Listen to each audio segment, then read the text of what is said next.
Hi friends, ఈరోజు గోధుమ పిండి హల్వా ఎలా చేయాలో చూపిస్తాను నా స్టైల్లో. నెయ్యి బాగా పడుతుంది. ఈ గిండితో 1.5 గంటి నెయ్యి.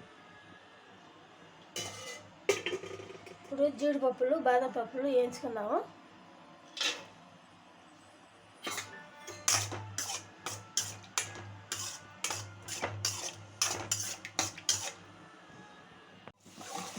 ఫ్రెండ్స్ వేగిపోయాయి జీడిపప్పు బాదం పప్పు.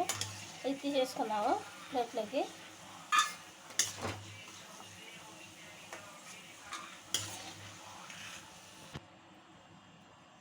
ఫ్రెండ్స్ పప్పులు తీసేసుకున్నాము, జీడిపప్పు బాదం పప్పు వేయించినట్టు. ఇప్పుడు గోధుమ పిండి వేయించుకుందాము నెయ్యిలో.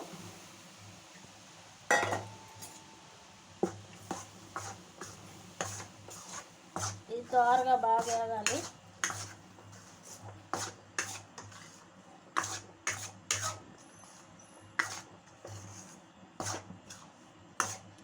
అంతలోపల చక్కెర గర పెట్టుకుందాము. దాన్ని చక్కెర దీని పిండి ఎంత కొలుతుందో అంతే పోస్తున్నాను చక్కెర. పిండి ఇంకా నిండా ఉండింది, ఇది నేను తలకట్టు లెక్క పోస్తున్నాను. తలకట్టు కూడా అది 3/4 భాగం పోస్తున్నాను. దాంట్లో నీళ్ళు పోసుకున్నాము. ఎంత చక్కెర పోసానో అన్ని నీళ్ళు పోస్తున్నాను ఈ కప్పుతో.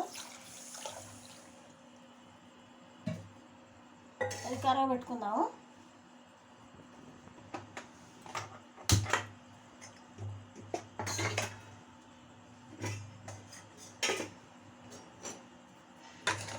కరగాలి ఫ్రెండ్స్.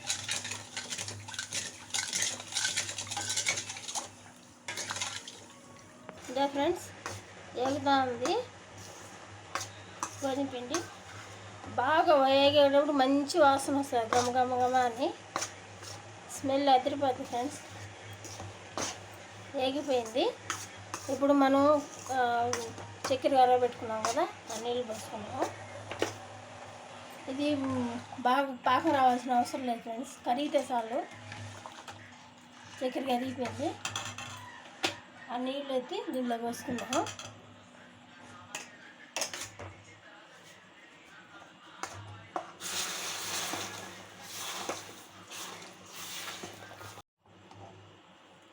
ఇదే ఫ్రెండ్స్, ఇట్లా వంటలు లేకుండా బాగా కలబెట్టుకోవాలి.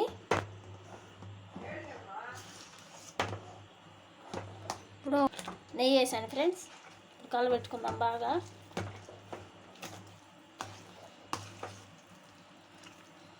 టేస్ట్ సూపర్గా ఉంటుంది ఫ్రెండ్స్.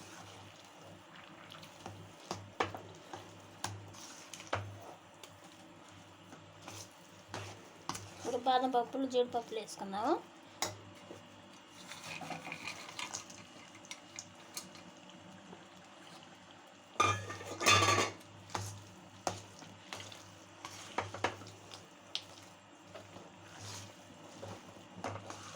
వంటలు లేకుండా కలుపుకునేదే ఒక ఇబ్బంది, అంతేగాని చాలా ఈజీ ప్రాసెస్.